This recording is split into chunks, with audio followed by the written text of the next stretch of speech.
24 مهر 1365 آقای رونالد ریگان رئیس جمهور آمریکا تلفنی با آقای شیمون پرس نخست وزیر اسرائیل صحبت میکنه و مراتب تشکر دولت متبوع خود را جهت هماهنگ سازی اسرائیل در انتقال تسلیحات به ایران اعلام میکنه. 29 فروردین 65 بزرگترین پیروزی ایران در جنگ بعد از فتح خرمشاه اتفاق میفته که عملیات الفجر 8 ایران میره فاو رو میگیره. سوال من اینه که آیا بدون 11,000 قطعه موشک ضد هوایی هاک که از انباره‌های اسرائیلی آمریکایی‌ها دادن امکان زدن 70 تا هواپیمای عراقی بود؟ میشد از اروند رد شد؟ اصلا نبود. الان همه میگن اصلا نبود.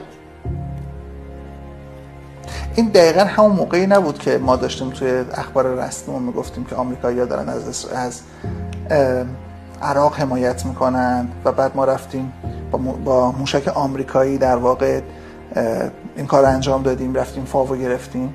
یعنی تو تبلیغاتمون چیز دیگه میگفتیم اما در عمل با موشک آمریکایی این کار کردیم و اینطور نبودش که عراق به تلافی همکاری ایران و آمریکا و حالا به تعبیر خودشون اسرائیل ناو استارک آمریکا رو زدن که 27 اردیبهشت 66 میزنن که 37 هم کشته میده. یعنی وقتی عراق متوجه این رابطه پنهانی ما با آمریکا میشه این ماجرا اتفاق میفته. امکانش هست.